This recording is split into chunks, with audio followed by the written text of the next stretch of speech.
Okay, so we are in my calendar, and I know I'm in May 2021 because I wanted to show this as an example.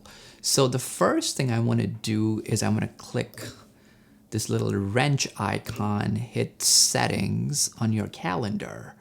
And then what we want to do is we want to scroll down to event settings. So right now, by default, it says 60 minutes, right? So what does that mean? So let me go back to my calendar. And when I tap on any of these time blocks, you see it does it for 60 minutes. Now, what I want to do is I want to kind of trick my brain and never set a meeting for an hour by default. So what I'm going to do is I'm going to go to settings, scroll all the way down, and I'm going to hit this guy to 30 minutes. Right? You get the idea. So when I go here, boom, it's always going to be 30 minutes. Now, here's a problem with 30 minutes as well. So let's assume that this is meeting 1, and then if you're like me, you do a lot of back-to-back meetings, right? So let's say we have 3 back-to-backs on Wednesday. Now, what I want is I want to make sure that I always have a buffer between each of these meetings.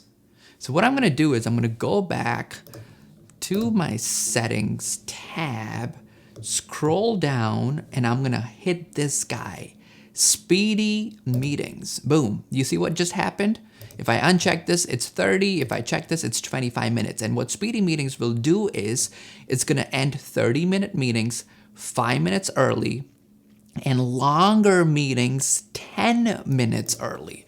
So now let's go back here and let's schedule meeting 1, let's schedule meeting 2, and let's schedule meeting 3.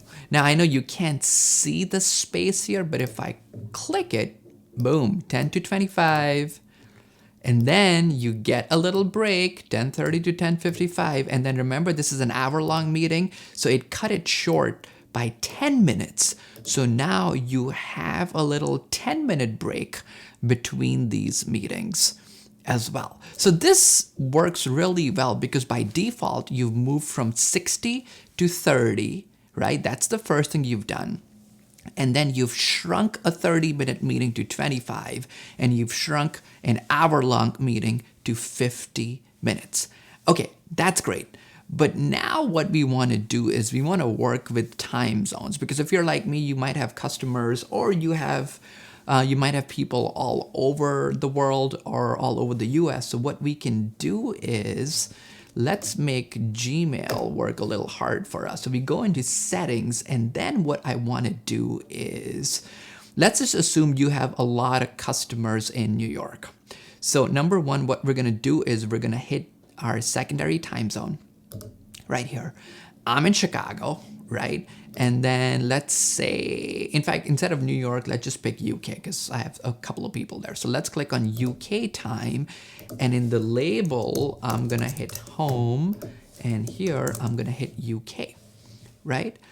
Then when I click this guy, check this out. My home time is right here, but my UK time is right there. So if someone says, hey man, can you schedule something with me at 3 p.m.? Instead of going to World Clock or Time Converter or any of those apps, you don't even have to leave Gmail. You just look at the UK time right there and you're like, oh, okay, 3 p.m., great, that's 9 a.m. my time. Boom, let's just schedule UK meeting, and it's done. Now, the only downside to this one is I can only add one column, which is kind of weird. It doesn't let me add more columns. However, I found a quick hack. So let's assume that you want to also add another clock right here. So let's click settings, and then look what we have here, world clock. So let's click show world clock, and let's assume that you have people in Los Angeles, and you also have people in, hey, let's just use Denver, okay? So we click this guy back, and now you have home, You have UK, which is, when you work with guys in UK. And then you have a little world clock action going on as well. So right now in Chicago, it's 10 o'clock, 10:11. So you can tell it's 9:11 in Denver. In LA, it's 8. And in Chicago, obviously, it's 10.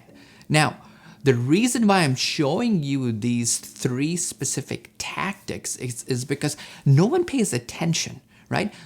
The goal of this is to almost trick your brain into making less decisions so you can conserve your energy for bigger problems.